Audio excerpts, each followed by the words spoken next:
can you tell me your title, your first and last name spelling?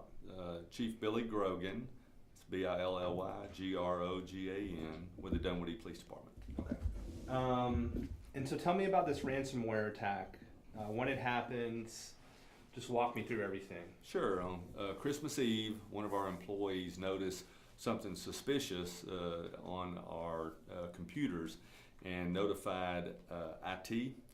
IT then looked at it and became concerned. So on Christmas Eve, they came up to the department, and once they realized that we were under attack, they immediately began shutting all the servers down, and then they worked with employees to go around the entire department and unplug each laptop and computer from our network. Right. So how were you impacted? Well, we were impacted basically because we had to shut everything down and for a number of days, and then of course we had to recover our data, and our IT department does a fantastic job backing up all the data off-site. Right. And so that data had to be pulled back in, and it took some time for all of our systems, because you can imagine how much data a city has. And so we were down for a number of days while that was being redone, and then we got back up successfully. Right. What changes did you all have to make in the interim as far as day-to-day operations, communication, that sort of thing? Sure. Luckily it really happened over the holidays. Right. Because we're not as busy as a city. We were closed a couple of days, Christmas Eve and Christmas Day. Mm-hmm. But for the police department, we just really had to start doing things the old-fashioned way, and had to start writing our reports by hand, issuing citations by hand. And interestingly enough, there's a lot of officers who've never done that. They've only done electronic reports. And so it was a little bit of a change for us, but nothing really interfered with the services that we're delivering. And then on the city side of things, certainly they had to start doing things paper-wise as well until we got all our systems back up. Right.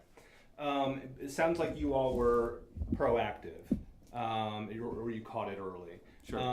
Talk to me about that, and then also, do you have, as much as you can speak to this, an IT budget, things Sure. to deal with these sorts of situations? Is that something that you have the city has designated?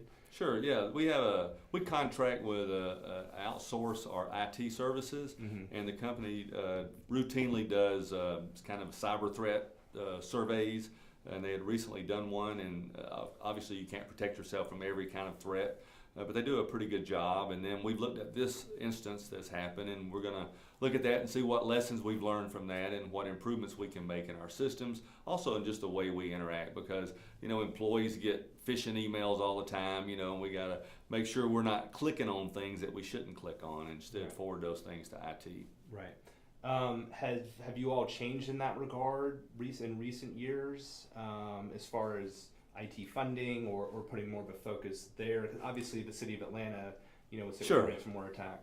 Has anything changed with you all recently? Yeah, I think over the last several years, there's become more of an awareness of it, and started doing these security threats assessments.